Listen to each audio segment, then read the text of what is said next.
What is going on, guys? MMA Island team, we got the fight picks, and we got Yeon Kim taking on, shout out to MMA Island Jr., Alexa Grasso.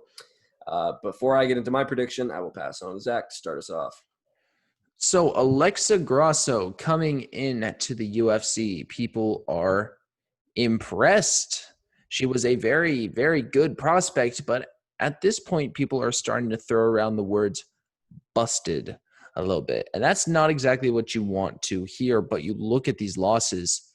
Carla Esparza, as much as personal grievances I have against Carla Esparza, I can't take away the fact that she's an excellent fighter. Tatiana Suarez, one of the absolute best in the division. When is she going to fight again? And Felice Herrig, less excusable, but there's a case for Alexa Grasso winning that fight. Man, the one thing that we know that Alexa Grasso does very well is her striking volume. She likes to throw a lot of shots, and her defense is also very, very solid as well.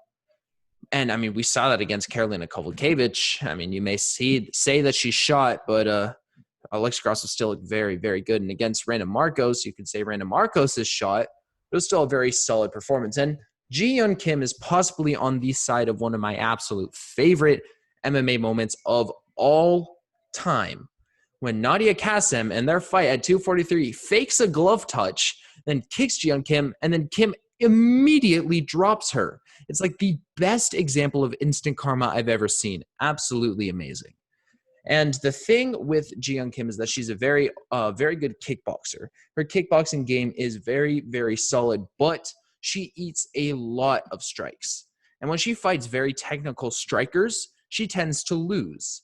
Like her two losses in the UFC are to Antonina Shevchenko and Lucy Pudilova, and you can make a very decent case that Justine Kish beat her as well. Now, what do all three of those girls have in common?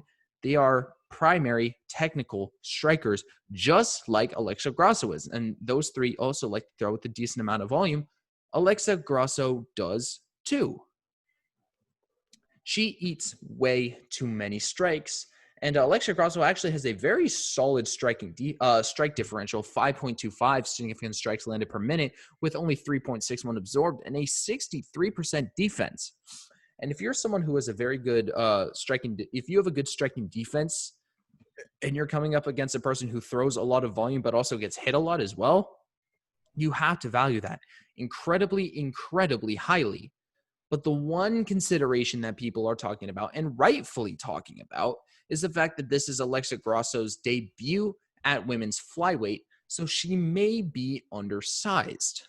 I mean, again, we have no way to evaluate that right now because we haven't seen her in the cage. But from what I've seen so far, based off the styles that I've looked at, the tape that I've seen, I'm going to pick Alexa Grasso by a decision. As I mentioned, shout out to MMA Island Jr. You will be happy to see this. And if you are seeing this, make sure you let us know. Make sure you guys throw a follow to MMA Island and MMA Island Jr. on Instagram.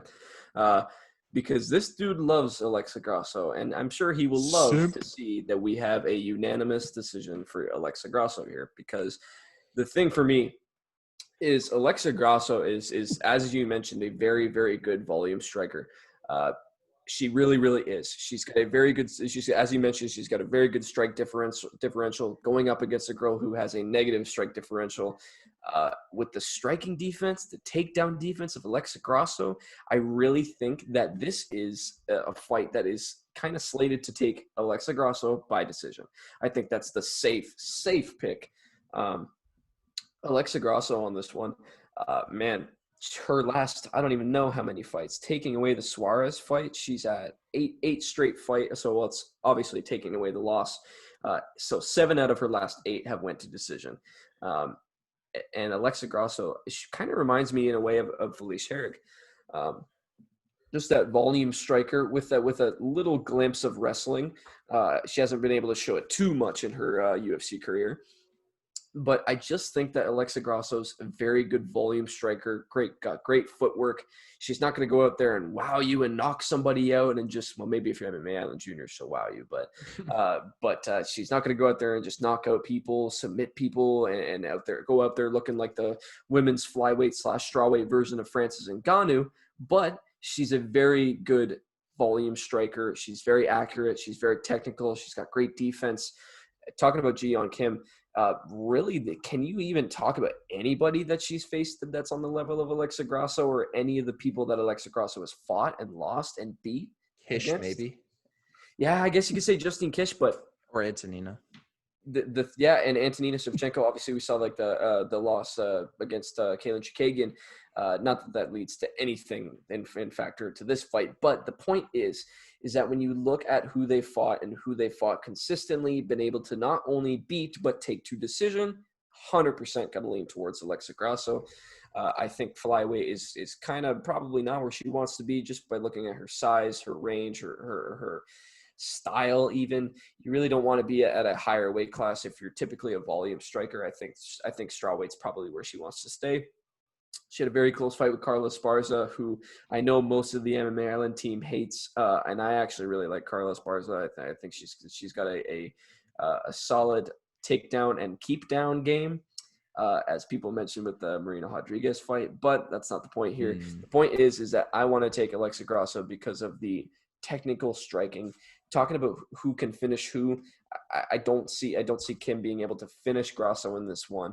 I don't even really see Grasso being able to finish Kim, but I got Grasso in this one. I think easily taking her by decision is easily one of the locks of the fight, when it comes to not only result but way of victory.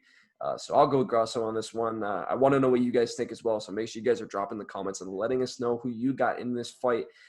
Very, very interesting fight in the flyweight division. But as I mentioned, guys, make sure you guys are letting us know, showing your support on the videos, and make sure you guys are also checking out the other Fight Pick videos.